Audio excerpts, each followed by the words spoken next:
Good morning all of you. Welcome to local teacher. మేము ఏదైతే చెప్పామో అది చేయడానికే మేము ముందుకు వచ్చాం. ఈరోజు మేము 10th class mathematics real numbers class చెప్తున్నాను. I'm going to teach you real numbers chapters from 10th class mathematics. It is the first chapter. See, these are the concepts which we are going to discuss in our class today.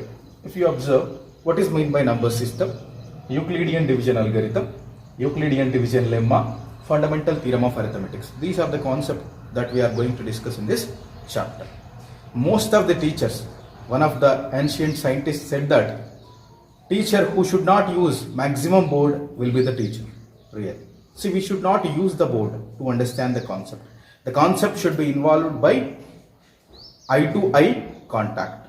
You are listening the class, so I am going to explain you this particular concept. By the end of this class, you will be able to understand and you will be able to write definitions of Euclidean division algorithm, Euclidean division lemma, and fundamental theorem of arithmetics. You know, from the 6th class to 10th class, if you observe, what is the first lesson in your mathematics textbook? That it should belongs to number system. So like to learn A language, మనం ఒక భాషను నేర్చుకోవాలంటే అక్షరమాల ఎలా అవసరం, వాళ్ళు నేర్చుకుందే మనం తెలుగు మాట్లాడలేం. అదేవిధంగా alphabets లేనిదే ఇంగ్లీష్ కూడా మాట్లాడలేం, రాయలేం. Even though we speak we can't write, మనం మాట్లాడినా రాయలేం. అలాగే మ్యాథమెటిక్స్ అనే సబ్జెక్ట్కి, ఒకవేళ మ్యాథమెటిక్స్ అనేది భాష అయితే number system is the heart of mathematics. Without having basic knowledge on number system we can't do anything. If you observe, your life is related to number system. మన జీవితంలో ప్రతి సందర్భం నంబర్ సిస్టంతో ముడిపడి ఉన్నది. సంఖ్యలు లేకుండా మన జీవితం లేదు, నంబర్స్ లేకుండా మన జీవితం లేదు. మనం ఏది చెప్పాలంటే ఒక నంబర్ని వాడాలి. మనం పొద్దున్న లేచి షాప్కి వెళ్ళినా, కూరగాయలు కొనడానికి వెళ్ళినా, ఒక కేజీ అనో, ఒక పాల ప్యాకెట్ అనో, 2 కేజీల రైస్ అనో, 2 కేజీల షుగర్ అనో చెప్పాల్సి వస్తుంది. ఈ అన్ని సందర్భాల్లో మనం యూజ్ చేసేది నంబర్స్. సో మ్యాథమెటిక్స్ అనే దానికి మన లైవ్లీహుడ్కి చాలా దగ్గరి రిలేషన్ ఉంది. So if you understand number system very clearly, you can know about real numbers and you can analyse every concept in the mathematics. Okay, right now what is meant by number system we are discussing. Number system is heart of mathematics. Without knowing number system, we cannot read anything in the mathematics. Numbers గురించి తెలుసుకోకుండా, మనం number system గురించి తెలుసుకోకుండా ఏ కాన్సెప్ట్ని కూడా మ్యాథమెటిక్స్లో పూర్తిగా చదవలేం. See, this in real numbers, what is meant by real numbers? Already you have been gone through the number systems, natural number system, whole number system, integer number system. So natural number n, whole number w, integer number that is z or I. It can be denoted by I or z. So you know all about real numbers, natural numbers, whole numbers and integers. Today particularly we are going to discuss Euclidean division algorithm, Euclidean division lemma, fundamental theorem of arithmetics. So any number, whatever may be the number. For example, you have 10 rupees in your hand. Let us say you have 10 rupees. నీ దగ్గర 10 రూపాయలు ఉన్నాయి. Okay, మీ తమ్ముడో లేదంటే మీ అక్కనో 2 పెన్నులు తీసుకురమ్మని చెప్పారు మిమ్మల్ని. మీరు షాప్కి వెళ్ళి 2 పెన్స్ అడుగుతారు. ఒక్కొక్క పెన్ను 4 రూపీస్ అనుకుందాం. Let us say each pen is 4 rupees. Then how much you will get from the shopkeeper? 2 rupees you will get back. You have given 10 rupees. 2 pens you purchased. నువ్వు 2 పెన్నులు కొన్నావు. ఆ 2 పెన్నులు ఒక్కొక్క pen ధర 4 రూపాయలు. 4 + 4 8. నువ్వు ఇచ్చినది 10 రూపీస్. కాబట్టి he will return back to you 2 rupees. అతను నీకు మళ్ళీ 2 రూపీస్ ఇస్తాడు. To examine this situation in mathematicals, we examine this situation in mathematics. I'll write down the mathematical equation. The amount that you have in your hand is 10 rupees. The amount that you have in your hand is 10 rupees. You purchase 2 pens. How many pens you purchase? 2 pens. What is the amount of each pen? 4 rupees. 4 rupees. So actually you have taken 10 rupees. You purchase 2 pens. 2 into 4 rupees, 8 rupees. Shopkeeper given you 2 rupees back. So this is plus 2 rupees. Any condition involved with number systems like these can be written in this form. This form is known as Euclidean division algorithm. This form is known as Euclidean division algorithm. Whatever it may be, you can write, whatever may be the situation, you can write in this form. If you analyze RHS and LHS, 10 is equal to 2 into 4, which is equal to 8, plus 2, 10 is equal to 10. Is it clear? So, first of all, to know about Euclidean division algorithm, we need to generalize this situation. We need to generalize this situation. See, actually what we know, that the cost of the pen we know, and the amount that we have in our hand we know. We know that the amount that we have in our hand as well as the cost of the pen. Let us say these two are A comma B. Any number A comma B, A greater than B, can be written in the form of A is equal to BQ plus R. A is equal to BQ plus R. That we are going to watch in Euclidean division algorithm. What is mean by Euclidean division algorithm? Any two natural numbers can be written in the form of A is equal to BQ plus R. A is equal to BQ plus R. A comma B are two natural numbers. Always you need to check A should be greater than B. A is equal to BQ plus R. We can write in the format. That is the Euclidean division algorithm. Euclidean division algorithm. Whatever may be the condition, you can write any two numbers in the form of A is equal to BQ plus R. To understand this concept, let us understand this. Okay, 8 divided by 3. How we will do? From 6th class onwards we are doing these divisions. From 5th class onwards we are doing these divisions. So how will these? 3, 8. 3 2s are 6. How much you will get? 2 is the remainder. How you will write this? In mathematical form, we can write these. 8 is equal to 3 into 2 plus 2. 3 into 2 plus 2. Where is this 3? This. 8 is written in this side. 3 into 2 plus 2 is the remainder. So 8 is equal to 3 into 2 plus 2. So by understanding the division process, any number divided by another number, like that, A divided by B.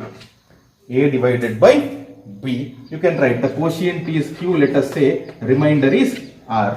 Then you can write A is equal to BQ plus R. A is equal to BQ plus R. If you analyze the same situation here, how much I can get here in the remainder?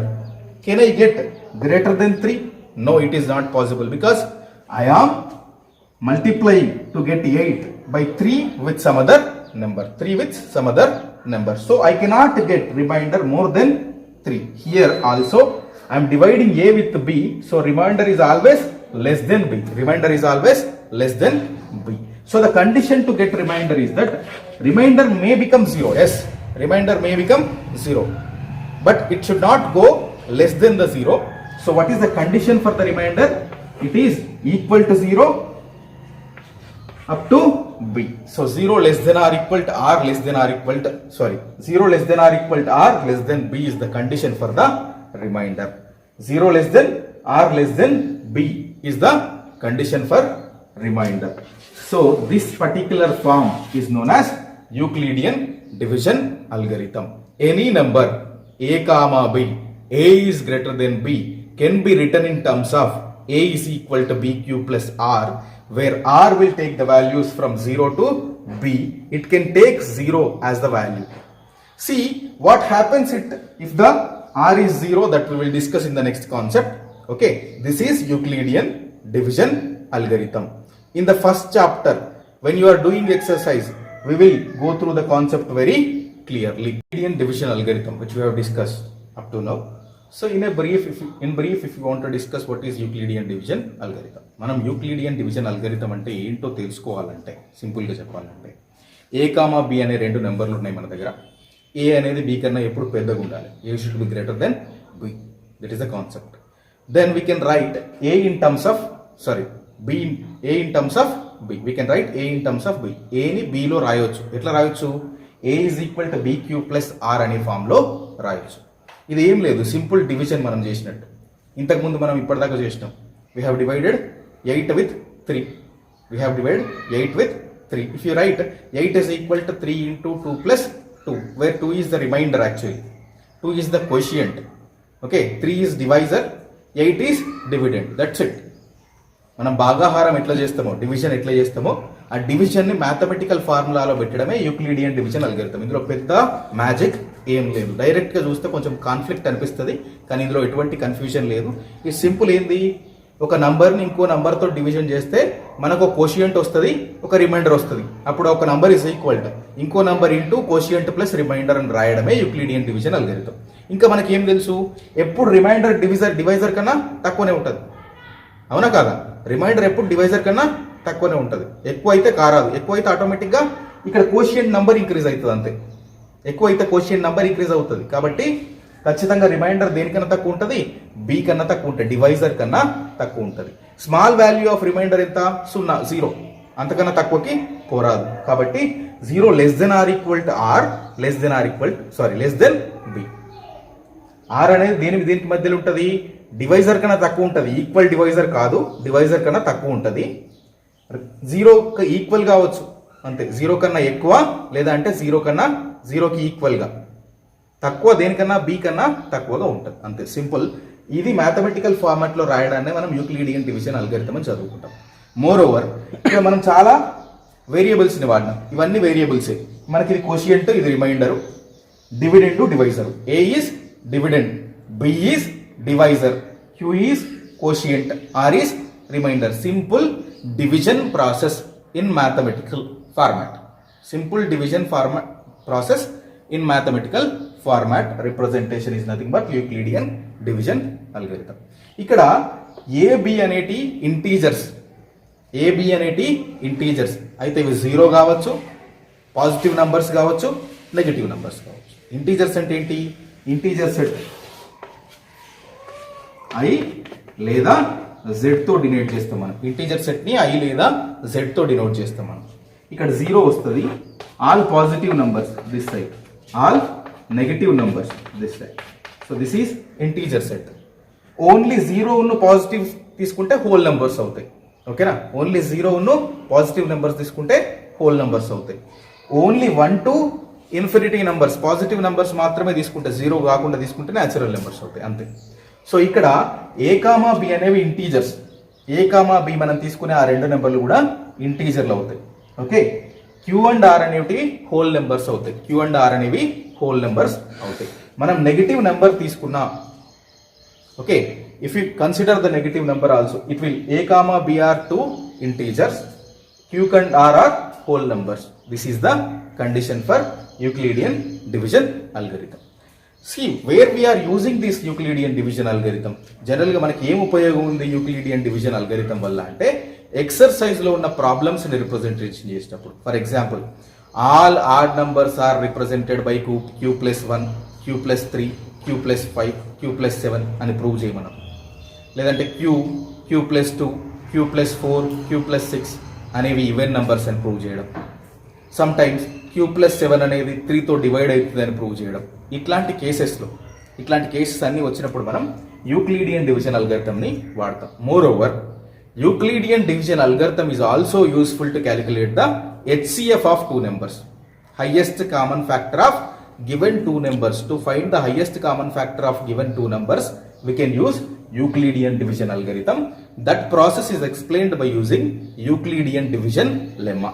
The process of finding HCF of two numbers is known as Euclidean division lemma అని పిలుస్తాం. ఏవైనా రెండు నంబర్లు ఇచ్చి వాటి యొక్క గరిష్ట సామాన్య భాజకం HCF, హైయెస్ట్ కామన్ ఫ్యాక్టర్ కనుక్కోమంటే మనం యూక్లిడియన్ డివిజన్ లెమ్మా ద్వారా ఫైండ్ అవుట్ చేయొచ్చు. ఆ ప్రొసీజర్ని మనం యూక్లిడియన్ డివిజన్ లెమ్మా అంటాం. See next concept we're going to discuss Euclidean division lemma. Right now we're discussing Euclidean division lemma. Euclidean division లెమ్మాని use చేసుకొని ఒక రెండు నంబర్ల యొక్క HCFని ఎలా కనుక్కోవడమో మనం ఈ క్లాస్లో చూస్తాం. So we are going to use Euclidean division algorithm to find the HCF of given two numbers. ఇచ్చిన రెండు నంబర్ల యొక్క హెచ్సిఎఫ్ను కనుక్కోవడానికి మనం యూక్లిడియన్ డివిజన్ అల్గరిథంను ఎలా యూజ్ చేయొచ్చు. The application of Euclidean division algorithm is that it can be used to find the HCF of two numbers. ఇచ్చిన two numbers యొక్క హెచ్సిఎఫ్ కనుక్కోవడానికి మనం యూక్లిడియన్ డివిజన్ అల్గరిథంని వాడొచ్చు. How we can use? See, generally, what Euclidean division algorithm will say, any two numbers. Let us say C comma D are the two numbers. If C is greater than D, we can write C is equal to DQ plus R. C is equal to DQ plus R. ఎక్కడి నుంచి రాసినాం మనం ఇది? Euclidean division algorithm నుంచి రాసినాం. ఎట్లా రాసినాం? Any number A is greater than B can be written as A is equal to BQ plus R. A is equal to BQ plus R. The same concept of Euclidean division algorithm is used here. EDA stands for Euclidean division algorithm. Using this Euclidean division algorithm to find the HCF of C comma D, here we have written C is equal to DQ plus R లో రాసుకున్నాం. ఇది reminder ఎప్పుడు divisor కన్నా తక్కువ ఉంటుంది కాబట్టి 0 less than or equal to R less than D condition వాడినాను నేను ఇక్కడ. To understand clearly Euclidean division algorithm ఇక్కడ కూడా కండిషన్స్ని మెన్షన్ చేయడం జరిగింది. ఇక్కడ కండిషన్స్ మనకి అవసరం లేదు యాక్చువల్గా. C is equal to D Q plus R. If remainder is zero then D will be the HCF of C comma D. HCF of C comma D is equal to D if R will become zero. R గనక zero అయితే ఈ D divisor ఏదైతే ఉందో అదే HCF అవుతుంది. లేని పక్షంలో R is not 0 in the first step. What we need to do? Again write Euclidean division algorithm for D and R. Eliminate C from here. For D and R, write down the Euclidean division algorithm. See, now write EDA, Euclidean division algorithm for D comma R. We know that always R is less than D. It means that D is greater than R. Right now, so D is equal to RQ plus some other remainder I am considering R1.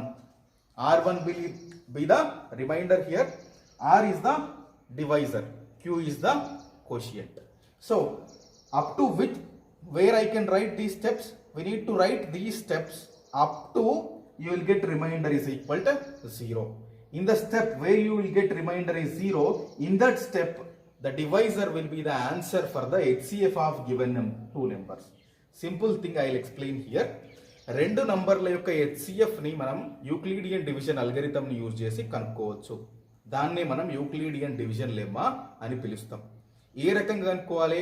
ఇచ్చిన రెండు నంబర్లలో greater number is equal to small number into quotient plus remainder అని రాయాలి. ఎవరు చెప్పారు ఇట్లా రాయొచ్చు అని? మనకు యూక్లిడియన్ డివిజన్ అల్గరిథం చెప్పింది రాయొచ్చు అని. సో అట్లనే ఇక్కడ నేను సి కామా డి యొక్క హెచ్సిఎఫ్ కనుక్కుంటున్నాను కాబట్టి C is equal to DQ plus R అని రాస్తున్నాను. ఎందుకంటే C is greater than D. C is greater than D కాబట్టి C is equal to DQ plus R అని రాస్తున్నాను. ఈ ఫస్ట్ స్టెప్లో మనకు R అనేది 0 వస్తే, రిమైండర్ అనేది 0 వస్తే అప్పుడు ఏం చెప్పొచ్చు మనం? D is directly HCF of the C comma D. ఒకవేళ మనకు రిమైండర్ 0 రాలేదు, మళ్ళీ ఏం చేయాలి? మళ్ళీ యూక్లిడియన్ డివిజన్ అల్గరిథం రాయాలి. కానీ దేనికి రాయాలి? ఫస్ట్ స్టెప్లో ఉన్న డివైజర్కి రిమైండర్కి రాయాలి. We need to write Euclidean division algorithm for in the first step divisor and remainder. D కి R కి మళ్ళీ యూక్లిడియన్ డివిజన్ అల్గరిథం రాయాలా. రాస్తే ఎట్లా వస్తుంది మనకు? D is equal RQ plus R1. యాక్చువల్గా రిమైండర్ R తోటి ఇండికేట్ చేస్తాం. ఈ రిమైండర్ ఇప్పుడు ఎక్కడికి వచ్చింది? ఫస్ట్ స్టెప్లో ఉన్న రిమైండర్ అనేది డివైజర్ ప్లేస్లోకి వచ్చింది కాబట్టి రిమైండర్గా మనం R1 అని అనుకున్నాం. ఇట్లా ఎప్పటిదాకా రాయాలి సార్? మరి ఎప్పటిదాకా రాయాలి? రిమైండర్ 0 వచ్చేంత వరకు రాయాలి. సార్ మరి హెచ్సిఎఫ్ ఏంటి సార్? ఆన్సర్ ఏంటి సార్? హెచ్సిఎఫ్ ఎక్కడ వస్తుంది సార్? మనకు రిమైండర్ 0 వచ్చినటువంటి స్టెప్లో ఏదైతే డివైజర్ ఉందో, రిమైండర్ 0 వచ్చినటువంటి స్టెప్లో ఏదైతే డివైజర్ ఉందో that will be the HCF of the given numbers. This is the procedure to find the HCF of the given two numbers. Okay, Euclidean division lemma ద్వారా హెచ్సిఎఫ్ ఆఫ్ టూ నెంబర్స్ ఎలా కనుక్కోవాలో procedure మనం చూసినాం. కానీ ఆ procedure కొంచెం conflicting ఉంటుంది. To remove all the conflicts in your mind we're going to observe by using a practical problem. మనం ఒక ప్రాబ్లం చేయడం ద్వారా దాన్ని ఇంకా క్లియర్ చేసుకోవడానికి ప్రయత్నిద్దాం. ఇక్కడ మనకు HCF ఆఫ్ 12,4 రెండు నంబర్స్ ఇచ్చారు 12,4 ఆ నంబర్స్ యొక్క HCF ని మనం కనుక్కోవాలి. కనుక్కోవడానికి యూజ్ చేయాల్సిన పద్ధతి ఏంటి? యూక్లిడియన్ డివిజన్ లెమ్మా అనే పద్ధతిని ఉపయోగించి మనం HCF ఆఫ్ 12,4 ని ఫైండ్ అవుట్ చేయాలి. సో ద ఫస్ట్ స్టెప్ ఏంటిది? మనం యూక్లిడియన్ డివిజన్ లెమ్మాలో ఇచ్చిన 2 నెంబర్స్ కి మనం యూక్లిడియన్ డివిజన్ అల్గరిథం రాయాల్సి ఉంటుంది. యూక్లిడియన్ డివిజన్ అల్గరిథం ఏం చెప్తుంది? రెండు నంబర్లు ఇచ్చినప్పుడు పెద్ద నంబర్ ఇస్ ఈక్వల్ టు చిన్న number into quotient plus remainder form లో రాయాలి. మనకి ఇక్కడ 2 నెంబర్స్ ఇచ్చిండ్రు. ఏంటవి 2 నెంబర్స్? 12,4. ఎస్, ఇందులో పెద్ద నంబర్ ఏంటి? 12. So 12 is greater then 4. కాబట్టి ఇక్కడ ఏ అనేది 12 అవుతుంది, బి అనేది 4 అవుతుంది. మనకు ఏ కామా బి ఇచ్చినప్పుడు యూక్లిడియన్ డివిజన్ అల్గరిథం ప్రకారం A is equal to BQ plus R అని రాయొచ్చు. QR అని రాయడానికి వీలు లేదు, ఎందుకంటే అవి వేరియబుల్స్. కానీ ఇక్కడ మనకు నెంబర్స్ ఇచ్చిండ్రు కాబట్టి డివిజన్ ప్రొసీజర్ చేద్దాం పక్కన. ఓకే, 4 తో మనం దేన్ని డివైడ్ చేయాలి? 12 ని డివైడ్ చేయాలి. యాక్చువల్గా 4 into 3 is 12. The remainder is 0. The remainder is 0. If you write down 12 is equal to 4 into 3. 4 into 3 plus 0. 4 into 3 plus 0. 12 is equal to 12. LH is equal to RHS. It is true. So according to Euclidean division lemma, if remainder is 0 in a step, the divisor in the step will be the answer for the HCF. HCF కి answer ఏమవుతుంది? Euclidean division lemma ప్రకారం ఏ step లోనైతే మనకు reminder 0 వస్తుందో ఆ step లో ఉన్నటువంటి divisor ఏదుందో ఆ డివైజరే మనకు ఆన్సర్ అవుతుంది. డివైజర్ ఏంటి ఇక్కడ? 4. So HCF of 12,4 is equal to 4. Highest common factor in 12,4 is 4. Is it clear? This way you can understand the Euclidean division lemma. Now we consider another problem where directly we cannot get 0 in the first step. How we need to do that we can understand by using another problem. To understand the Euclidean division lemma in the case where we are not getting remainder 0 in the first step, we have considered HCF of 80,30. So మనం ఇంకా పూర్తిగా Euclidean division లెమ్మాని అర్థం చేసుకోవడానికి first step లోనే reminder 0 రాకుండా ఉండే కేసును ఒకదాన్ని తీసుకొని మనం ప్రాబ్లమ్ సాల్వ్ చేస్తే ఇంకా మనకు క్లారిటీ వస్తుంది యూక్లిడియన్ డివిజన్ లెమ్మా మీద. కాబట్టి యూక్లిడియన్ డివిజన్ లెమ్మాని యూజ్ చేసి HCF ఆఫ్ 80,30ని ఎట్లా ఫైండ్ చేయాలో చూద్దాం. ఇప్పుడు 80 ఈజ్ గ్రేటర్ దెన్ 30 మనకు తెలుసు. 80 అనేది 30 కన్నా పెద్దది. So 80 is greater than 30. So we can write 2 numbers A comma B using Euclidean division algorithm. A is equal to BQ plus R format. So how to write these? To write these, 80 should be divided by 30. 80 ని 30 తోటి భాగించాలా. 30 into 2 ఎంత? 60. 60. What is the remainder? You will get 80 minus 60, which is 20.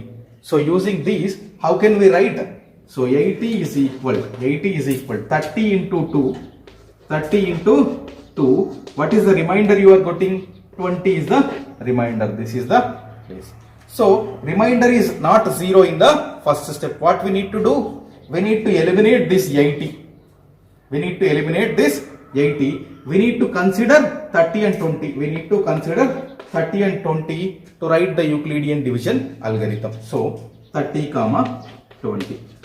You know that 30 is greater than 20. 30 is greater than 20. So you need to divide 30 with 20. 20 into 1, you will get 20. What is the remainder you are getting? 10 you are getting remainder. So if you write by using Euclidean division algorithm, 30 is equal 20 into 1 plus remainder you are getting 10. Here is also remainder is not 0. So you need to consider another step. You need to consider these steps up to you will get remainder 0. మనం ఎప్పటిదాకా చేయాలి sir? ఇట్లా reminder 0 వచ్చేదాకా చేయాలి. So ఇప్పుడు మళ్ళీ మనం Euclidean division అల్గరిథంని use చేయాలి. దేనికి యూజ్ చేయాలి? 30ని ఎలిమినేట్ చేయాలి. మనం 30ని ఎలిమినేట్ చేయాలి. దేనికి రాయాలి మళ్ళీ? 20కి 10కి. 20, 10. You know that 20 is greater than 10. 20 is greater than 10. So 10 into 2 is 20. You will get remainder 0 here. You will get remainder 0 by writing 20 is equal 10 into 2, 10 into 2 plus 0. So here in the third step you observe remainder 0. In this step divisor is 10. So the answer is 10. Now HCF of 80 comma 30 is equal 10. This will be the answer. So by using Euclidean division algorithm, you need to write Euclidean division algorithm for the given two numbers. If the remainder is 0 in the first step, divisor will be the answer for the HCF of two numbers. Remainder 0 వచ్చిందంటే first స్టెప్లోనే divisor ప్లేస్లో ఏది ఉందో అదే మన answer అయిపోతుంది. లేని పక్షంలో ఏం చేయాలి? డివిడెండ్ని ఎలిమినేట్ చేయాలి. ఫస్ట్ ప్లేస్లో ఉన్న డివిడెండ్ని ఎలిమినేట్ చేసి డివైజర్ని డివిడెండ్ చేయాలా, రిమైండర్ని డివైజర్ చేయాలి. అట్లా ఎప్పటిదాకా కంటిన్యూ చేయాలి మనం? Up to you will get remainder 0. ఏ స్టెప్లోనైతే రిమైండర్ 0 వస్తుందో ఆ స్టెప్లో ఉన్న డివైజరే మనకి ఆన్సర్ అవుతుంది. సో ఈ ప్రొసీజర్లో మనకి HCF ఆఫ్ 80, 30 ఎంత వచ్చింది? 10 వచ్చింది. This is the Euclidean division lemma procedure by using Euclidean division algorithm to find the HCF of given two numbers. The next concept we need to discuss in the class is fundamental theorem of arithmetics. Fundamental theorem of arithmetics. ఈ fundamental theorem of arithmetics ఏం చెప్తుంది? ఒకవేళ statement మీరు చూసినట్టయితే any composite number can be written as the product of prime numbers in a unique way irrespective of the order which they occur. అంటే ఏంటిది? ఇదేదో పెద్ద గుట్టు పదం లెక్క కనబడుతుంది కదా మనకు, కాకపోతే అందులో ఏం లేదు. ఏంటిది అది? ఏదైనా ఒక కంపోజిట్ నెంబర్ ఉంటే దాన్ని మనం ప్రైమ్ నెంబర్ల యొక్క మల్టిప్లికేషన్గా రాయొచ్చు. సార్ ఏంది సార్ ఇది అంతటో ఉన్నది కదా? ఏం లేదు ఇలా. ఇప్పుడు 32 ఉన్నది, 32ని ఎట్లా రాయొచ్చు సార్? సింపుల్గా మనం 32 చూస్తే ఈవెన్ నెంబర్, ఏ ఈవెన్ నెంబర్ అయినా 2తో డివైడ్ అవుతుంది. సగం చేస్తే ఎంత వస్తుంది? 32ని సగం చేస్తే 16. అంటే ఏంటిది? 16 ఇంటూ 2 అని రాసుకోవచ్చా? రాసుకోవచ్చు. సార్ రాసినాం కదా, ఇది కంపోజిట్ నెంబర్ అవుతుందా సార్? కంపోజిట్ నెంబర్ అవుతుంది. కానీ మనం ఏం చెప్తున్నాం? కంపోజిట్ నెంబర్ అంటే మల్టిప్లికేషన్ ఆఫ్ ప్రైమ్ నెంబర్స్ అని చెప్తున్నాం. మరి 16 ప్రైమ్ నెంబరా సార్? కాదు. కాబట్టి తప్పు చేసినాం మనం. ఏం తప్పు చేస్తున్నాం సార్? ఈ 16ని ఇంకా సింప్లిఫై చేయొచ్చు. 2ని సింప్లిఫై చేయలేం మనం. 2 ఇంటూ 1 తప్పితే ఏం రాయలేం. సో 16ని సింప్లిఫై చేయొచ్చు కదా మనం. ఎట్లా చేయొచ్చు సార్? 16 కూడా ఈవెన్ నెంబరే సార్ మళ్ళా. అంటే 2 తోటి డివైడ్ అవుతుంది. అంటే సగం ఎంత సార్? 16లా 8 సార్. సో 8 ఇంటూ 2 ఇంటూ 2 రాయొచ్చు. మళ్ళా ఇందులో 8 కూడా ప్రైమ్ నెంబర్ కాదు sir. 8 is also not a prime number. So ఏం రాయొచ్చు సార్? 8ని మళ్ళా 8 is even number divided by 2. So 4 into 2 అని రాయొచ్చు సార్. మళ్ళా 4 ఇంటూ 2 ఇంటూ 2 ఇంటూ 2 అని రాయొచ్చు సార్. మళ్ళీ 4 sir, 4 is also not a prime number. ఖచ్చితంగా ఒక కంపోజిట్ నెంబర్ ఎట్లా రాయాలి మనం సార్? థీరం ప్రకారం ఫండమెంటల్ థీరం ఆఫ్ అర్థమెటిక్స్ ఏం చెప్తాను సార్? ఏదైనా ఒక కంపోజిట్ నెంబర్ ఉంటే దాన్ని మనం ప్రోడక్ట్ ఆఫ్ ప్రైమ్ నెంబర్స్గా రాయొచ్చు. అదొక యూనిక్ వేలా. ఏం చెప్తాడు? ఒక యూనిక్ వేలా రాయొచ్చు. We should not bother about the appearance of the prime numbers. ఒక 10కి వస్తుంది, ఒకటి ముందు వస్తుంది. ఆ ముందు వెనక పెట్టొచ్చు, వెనకది ముందు పెట్టొచ్చు. మల్టిప్లికేషన్ అయితే చేంజ్ కాదు అని చెప్తాంది. ఏం? ఫండమెంటల్ థీరం ఆఫ్ అర్థమెటిక్స్ చెప్పేది అదే. మనం ఇక్కడ ఏం చేసినాం సార్? 32 అనే నెంబర్ను తీసుకున్నాం. మనకు తెలిసిన నెంబర్ 32ను మనం 16 ఇంటూ 2 అని రాయొచ్చు. 2 అనేది prime number, okay. But 60 is not a prime number. అంటే ప్రైమ్ నెంబర్ కాదు అంటే అది సింప్లిఫైడ్ ఫార్మాట్ లో లేదు అని అర్థం. So 16 again return in 8 into 2. Again here 8 is not a prime number. So we have written 8 4 into 2 into 2 into 2. 4 is not a prime number. So 2 into 2 will become 4. So here if you observe, I can write 32 as 2 into 2 into 2 into 2 into 2. Where all the 2's which is equal to 2 to the power of 5 I can write. 2 to the power of 5. 2 is a prime number. Any composite number can be written as product of the prime number irrespective of the order in which they occur. Irrespective of the order in which they occur. ఏదైనా composite నెంబర్ని తీసుకుంటే మనం ఆ composite నెంబర్ని prime number యొక్క మల్టిప్లికేషన్లో రాయొచ్చు. ఆ prime number యొక్క మల్టిప్లికేషన్ అనేది యూనిక్ వేలో ఉంటుంది. ఆర్డర్ అనేది ఒకదాని తర్వాత ఒకటి వచ్చే క్రమంలో డిఫరెన్స్ ఉండొచ్చు, కానీ ఆ మల్టిప్లికేషన్ ప్రొసీజర్ అయితే యూనిక్ వేలో ఉంటుందని చెప్పడమే fundamental theorem of arithmetics.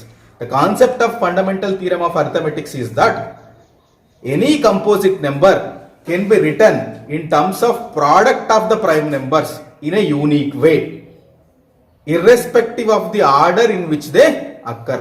Order ni పట్టించుకోకుండా ఒక కంపోజిట్ నెంబర్ ని మనం ప్రైమ్ నెంబర్ యొక్క మల్టిప్లికేషన్ గా రాయొచ్చు. ఆ రాసే ప్రైమ్ నెంబర్ యొక్క మల్టిప్లికేషన్ అనేది యూనిక్ గా ఉంటది, అంటే ఒకటే విధంగా ఉంటది అని చెప్పడమే దీని యొక్క ముఖ్య ఉద్దేశం. ఇఫ్ యు అబ్జర్వ్ 35 ఇది కంపోజిట్ నెంబరా కాదా ఎట్లా తెలవాలి మరి? ఒకటి కంపోజిట్ నెంబర్ అని ఎప్పుడు చెప్తాం మనం? దీన్ని మల్టిప్లికేషన్ ఆఫ్ ప్రైమ్ నెంబర్స్ లో రాసినప్పుడు. సో 35 మనం సింపుల్ ఏమని రాయొచ్చు? 35 ఉంది కాబట్టి 5 తో డివైడ్ అవుతుంది. యూనిట్ ప్లేస్ లో 5 ఉంది అంటే ఇది ఖచ్చితంగా 5 తో డివైడ్ అవుతుంది. 5 తో డివైడ్ చేయండి, ఎంత వస్తుంది? 5 into 7 జా 5 into 7 జా అని రాయొచ్చు. దీన్నే 7 into 5 జా అని రాయొచ్చు. 5 into 7 చేసినా గదే 35 వస్తుంది, 7 into 5 చేసినా గదే 35 వస్తుంది. ఇఫ్ యూ అబ్జర్వ్ 5 ఏంటినా ప్రైమ్ నెంబర్, 7 ఏంటి ప్రైమ్ నెంబర్, అంటే 35 అనేది కంపోజిట్ నెంబర్ అవుతుందా కాదా? ఇప్పుడు అవుతుంది. ఎందుకు? 35 అనే దాన్ని మనం 5 into 7 గా రాయొచ్చు. 5 ప్రైమ్ నెంబరే, 7 ప్రైమ్ నెంబరే. According to the definition of fundamental theorem of arithmetics, composite number, any composite number can be written as product of prime numbers. So the given 35 number is a composite number. 5 into 7. See, ఇక్కడ మనం definition ని మళ్ళీ ఒకసారి observe చేద్దాం. What is the definition of or the statement of the fundamental theorem of arithmetic is that any composite number can be written in terms of the product of the prime numbers in a unique way, irrespective of the order in which they occur. Unique way. 5 into 7 అనేది common, unique. 5, 7 మారవు, కానీ 5 ముందు వచ్చి 7 తర్వాత రావచ్చు, 7 ముందు వచ్చి 5 తర్వాత రావచ్చు.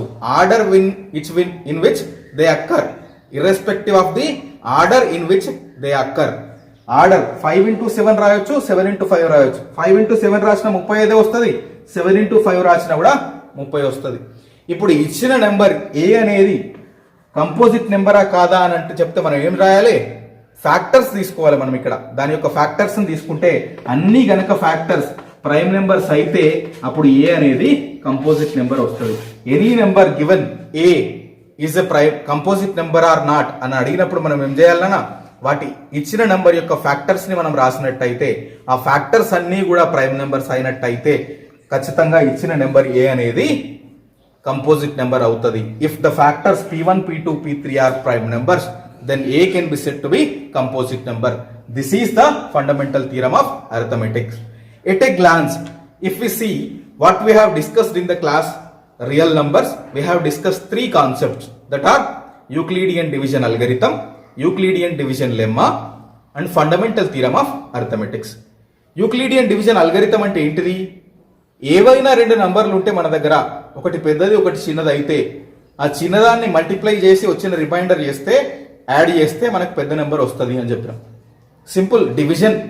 ఏం చేసినా మనం 2 నంబర్లను డివైజ్ చేస్తే డివిడెండ్ ఉంటుంది, డివైజర్ ఉంటుంది. ఓకే, డివైజర్ ని కోషియంట్ తోటి మల్టిప్లై చేసి రిమైండర్ యాడ్ చేస్తే మనకు డివిడెండ్ వస్తుంది అని చెప్పినాం. దాన్నే మ్యాథమెటికల్ ఫామ్ లో రాసినాం. A is greater than b, a comma b 2 నంబర్లు అయితే, ఏ గ్రేటర్ దెన్ బి అయితే మనం ఏని బి లో రాయొచ్చు. ఎట్లా రాయొచ్చు? ఏ is equal to B queue plus r, where q is the quotient, R is the remainder, B is the divisor, A is the dividend. This is Euclidean division algorithm. And here A comma B are integers, Q comma R are whole numbers. R will be always less than divisor B. It should be in between 0 and divisor B. 0 less than or equal to R less than B. Remainder may become 0. By using Euclidean division algorithm, we can find the highest common factor HCF of the given 2 numbers. The procedure, we are calling it as Euclidean division lemma. What is the procedure? Take the given 2 numbers, greater one can be written in the small one by using Euclidean division algorithm. If we observe C comma D, C greater than D, we can write C is equal to DQ plus R. If R is equal to 0, D will be the HCF of C comma D. If R is not 0, then eliminate the first step dividend and consider divisor as the dividend and remainder as the divisor and do the step until you will get remainder 0. In which step you will get the remainder 0? In that step divisor will be the answer of HCF of the given two numbers. మనం ఏం చేయొద్దు, simple. ఏంటిది అది? Euclidean division అల్గరిథంని రాయాలి. రాసి ఎప్పటి వరకు రాయాలి సార్? రిమైండర్ 0 వచ్చే వరకు రాయాలి సార్. ఫస్ట్ స్టెప్ లో మనం ఏం రాస్తాం sir? C is equal DQ plus R అని రాస్తాం. R 0 వస్తే ఏం లేదు. ఇప్పుడు ఏం చేయాలి? R 0 రాకపోతే ఏం చేయాలి సార్? మనం D ని C ప్లేస్ లోకి షిఫ్ట్ చేయాలి, R ని D ప్లేస్ లోకి షిఫ్ట్ చేయాలి. మనకు కొత్త రిమైండర్ వస్తుంది. వచ్చిన రిమైండర్ 0 అయింది అనుకోండి, ఆ స్టెప్ లో మనకి ఏదైతే డివైజర్ ప్లేస్ లో ఉందే అదే మనకి HCF అవుతుంది. అదే Euclidean division lemma. And third one which we have discussed is fundamental theorem of arithmetics. ఈ ఫండమెంటల్ థీరమ్ ఆఫ్ అర్థమెటిక్స్ ఏం చెప్తుంది సార్? ఒక నెంబర్ కంపోజిట్ నెంబరా కాదా అని ఎట్లా ఫైండ్ అవుట్ చేస్తాం sir? Fundamental theorem of arithmetics ని యూజ్ చేసుకొని ఫైండ్ అవుట్ చేస్తాం మనం. ఒక నెంబర్ ఎప్పుడు కంపోజిట్ నెంబర్ అవుతుంది? Simple. If the factors of that particular number are prime numbers, if the factors are prime numbers, then the number that we have written is composite number, that we have discussed in this particular class. In the next class we will observe some problems, we will do some problems on the board to understand the concept. I think the concept is very clear. If you have any doubts you can comment me so that I can clarify the doubts in the next class. In the next class we are going to discuss the problems on this particular topics. ఈ topics మీద మనం problems వచ్చే క్లాస్లో discuss చేద్దాం. ఈ concept అయితే clear ఉందని నేను అనుకుంటానా? ఇంకా క్లియర్ లేదనుకుంటే మీరు కమెంట్ బాక్స్లో కమెంట్ చేయండి. ఆ కమెంట్స్కి మేము ఖచ్చితంగా నెక్స్ట్ క్లాస్లో రిప్లై ఇస్తాం. ఓకేనా? ఈ ప్రాబ్లమ్స్, థియరిటికల్ ప్రాబ్లమ్స్ సాల్వ్ చేయి, ప్రాక్టికల్గా మనం ప్రాబ్లమ్స్ని నెక్స్ట్ క్లాస్లో సాల్వ్ చేద్దాం. Thank you.